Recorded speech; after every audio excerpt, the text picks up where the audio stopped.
est le premier terme de la suite UN. Donc là, c'est exactement ce qu'on a fait plus haut, sauf que ici, on généralise. Donc, il faut adapter à chaque fois la formule en fonction du premier terme.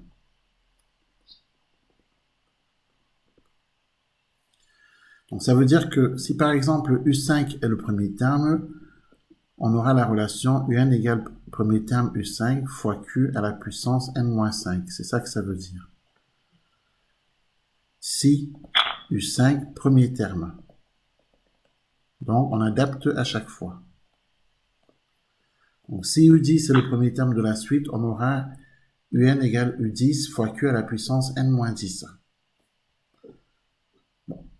Voilà quelques formules importantes qu'il faut bien connaître, hein, qu'il faut apprendre par cœur surtout, concernant les suites géométriques.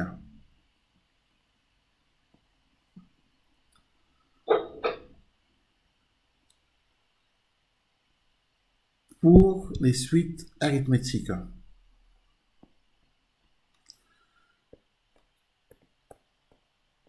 on retiendra ce qui suit.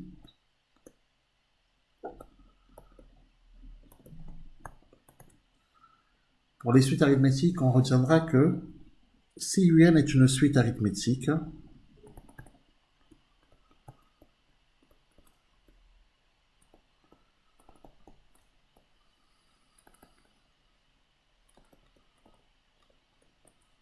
de raison petit r, eh bien on a UN qui est égal à U0. Alors U0 c'est le premier terme, hein, de la suite arithmétique. D'accord? Oui. Premier terme de la suite arithmétique.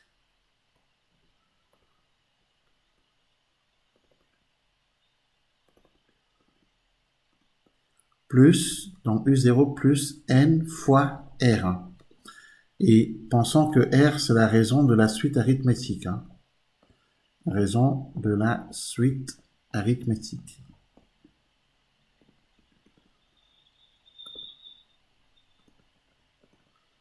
Voilà, donc ces formules sont à connaître, sont à savoir.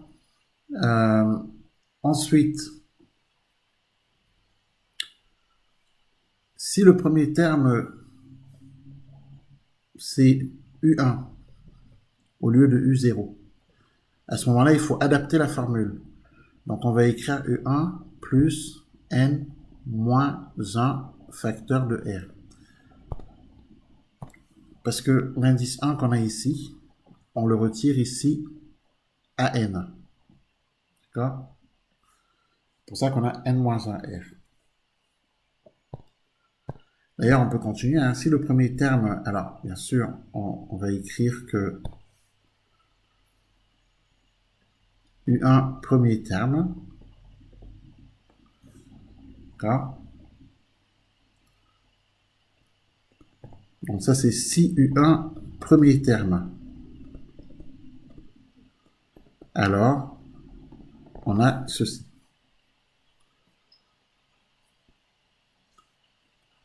La formule qu'on a ici, c'est si U0 est le premier terme.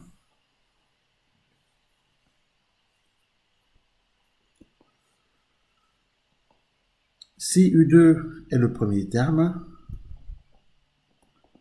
il faut là aussi adapter la formule. Alors UN égale U2 plus, entre parenthèses, N-2 R.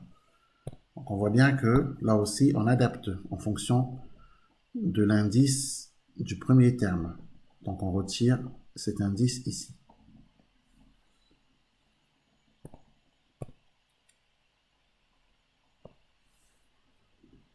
Et de façon générale, donc on va voir maintenant le cas général, hein, bien entendu.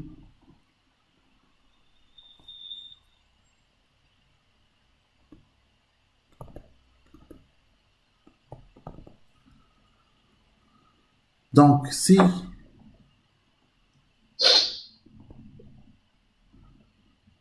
UN est une suite arithmétique de raisons R.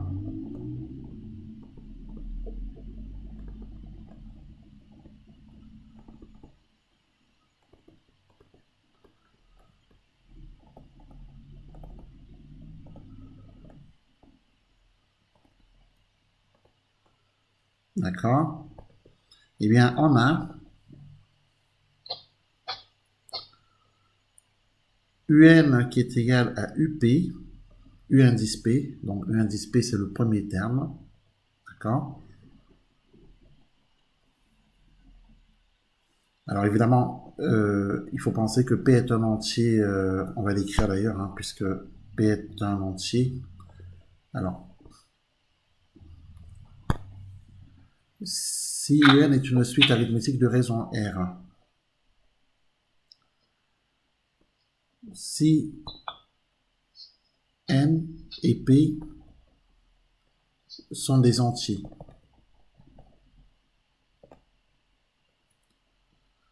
on a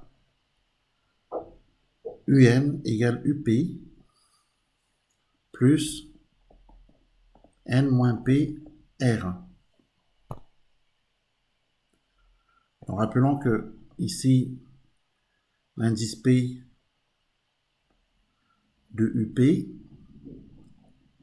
rappelons que UP, c'est le premier terme de la suite UN. Et que ce premier terme, eh bien son indice P, on le retire ici. Ce qui veut dire que si mon premier terme c'est U25, eh bien j'aurai UN égale U25 plus N moins 25, le tout fois R. Donc c'est une formule très importante, puisqu'on doit l'adapter à chaque fois. Ok? Est-ce que ça c'est compris ça? Oui, en fait, à la place du P, Oui, on met le nom. tout à fait, exactement. Comme ce qu'on a fait ici. Ouais, Le d'accord. premier terme c'est U2, on a remplacé P par 2, donc du coup, le N-P devient N-2. D'accord? Ok. Par exemple, avec le premier terme U1, on a N-1. Donc à chaque fois, il faut adapter. Et en Ouais. vérité, avec U0, le premier terme U0 en vérité, on a U0 plus, entre parenthèses, N-0 fois R. Mais comme N-0 c'est N, c'est pour ça qu'on écrit N fois R. D'accord? Mais en D'accord. vérité, ça s'adapte même avec U0. Voilà. Donc, je pense que ça, c'est important, hein, puisque ce sont vraiment là des formules qu'il faut bien connaître. Hein. Et aussi, il faut connaître la définition d'une suite arithmétique. On avait écrit plus haut la définition d'une suite géométrique. Donc ça aussi, c'est important.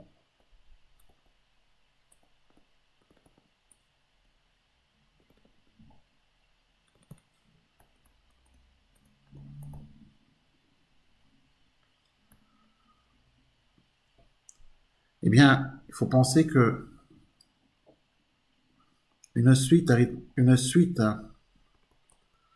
est arithmétique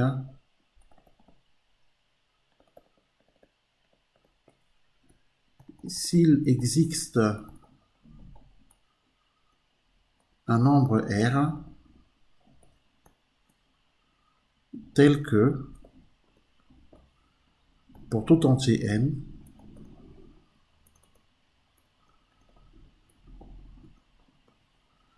eh bien un plus 1 est égal à un plus R. Le nombre R est la raison de cette suite.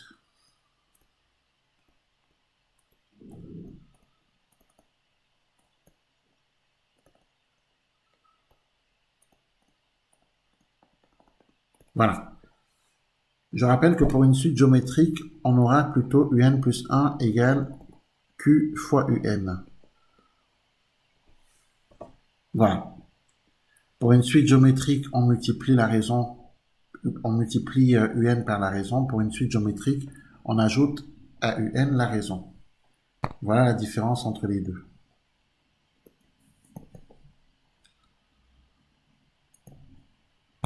Voilà, après on avait expliqué un certain nombre de choses dans les exercices précédents, sur les vidéos précédentes. Voilà, je crois que c'est pas mal. Alors, il faut bien connaître la somme des premiers termes d'une suite géométrique. Donc, euh, imaginons que l'on ait la suite suivante. Sn égale Q0 plus Q puissance 1 plus Q puissance 2 plus etc. plus Q à la puissance n. Est-ce qu'on est d'accord que de Q à la puissance 0 qui représente pour nous le premier terme jusqu'à Q à la puissance n qui représente pour nous le dernier terme,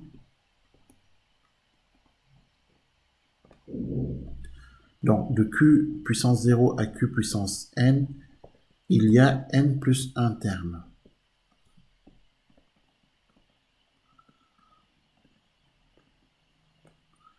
Voilà. Or, pour calculer la somme des termes d'une suite géométrique, la formule est la suivante. Alors, tout d'abord, rappelons que Q est la raison de cette suite. Donc, Sn est la somme des termes d'une suite géométrique. Je crois qu'on va l'écrire. Sn est la somme des n plus 1 premiers termes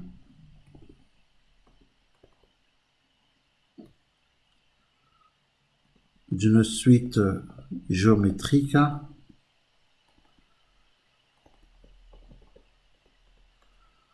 de premiers termes Q à la puissance 0. Je rappelle que Q à la puissance 0 est égal à 1, puisque Q à la puissance 0 est égal à 1. Et je rappelle surtout que Q est différent de 1. Bon. Sn est donc la somme des n plus 1 premiers termes d'une suite géométrique de premiers termes Q puissance 0 et de raison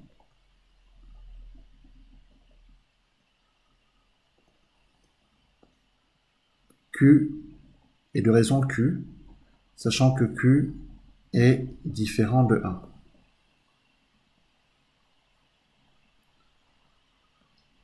On verra pourquoi Q est différent de 1.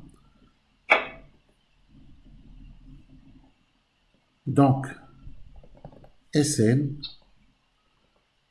eh bien, pour le calculer, il faut faire le premier terme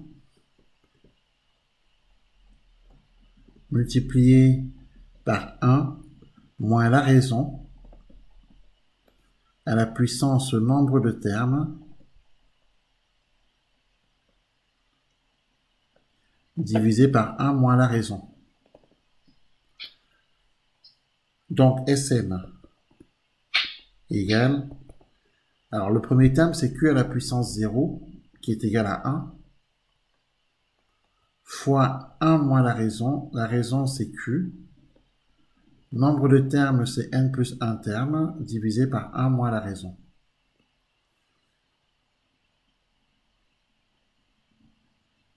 Sn égale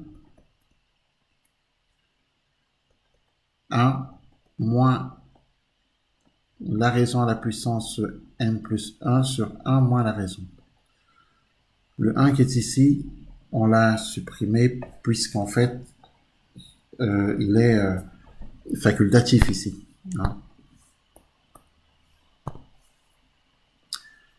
Je rappelle que 1 est un élément neutre dans la multiplication. Bon. Donc du coup, alors maintenant, pourquoi Q est différent de 1? Parce que le dénominateur 1 moins Q ne peut pas s'annuler. D'accord? Donc 1 moins Q est différent de 0. Puisqu'on sait très bien qu'on ne peut pas diviser par 0. Sauf que 1 moins Q différent de 0, ça nous donne 1 différent de Q. Donc Q différent de 1. Donc voilà pourquoi, la raison pour laquelle Q est différent de 1. Voilà. Donc, ces formules sont à connaître, hein, bien entendu, puisque c'est celle-là qu'on applique pour calculer la somme des termes d'une suite géométrique. On a d'ailleurs également la propriété qui permet de calculer la somme des termes d'une suite arithmétique. Alors, on va quand même donner la formule hein, pour calculer la somme des termes d'une suite arithmétique.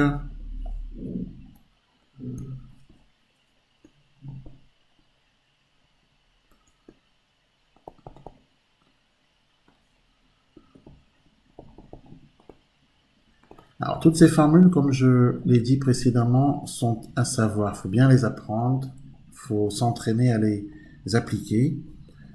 Donc, pour une suite arithmétique, si l'on considère Sn qui est égal à U0 plus U1 plus U2 plus etc. plus UN, on est bien d'accord que de U0 à UN, on a N plus un terme.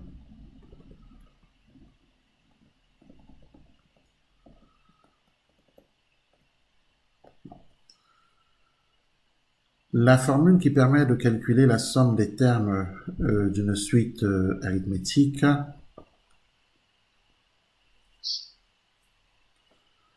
alors Sn ici est la somme des termes d'une suite arithmétique.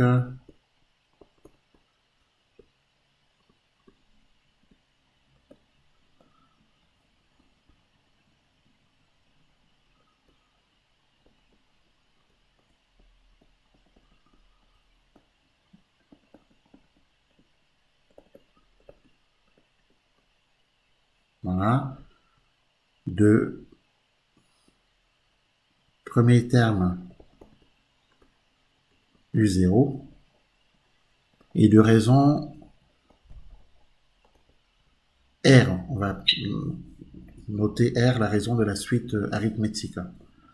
Donc, pour calculer la somme Sn de cette suite arithmétique, eh bien, il faut penser que c'est égal on l'avait dit tout à l'heure, je ne sais pas si tu t'en souviens, donc nombre de termes. Alors, n plus 1, nombre de termes.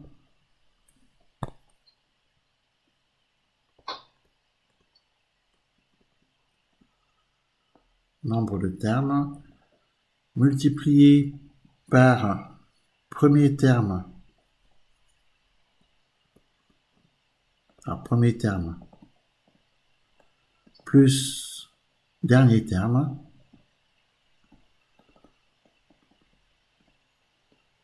et on divise tout ça par 2.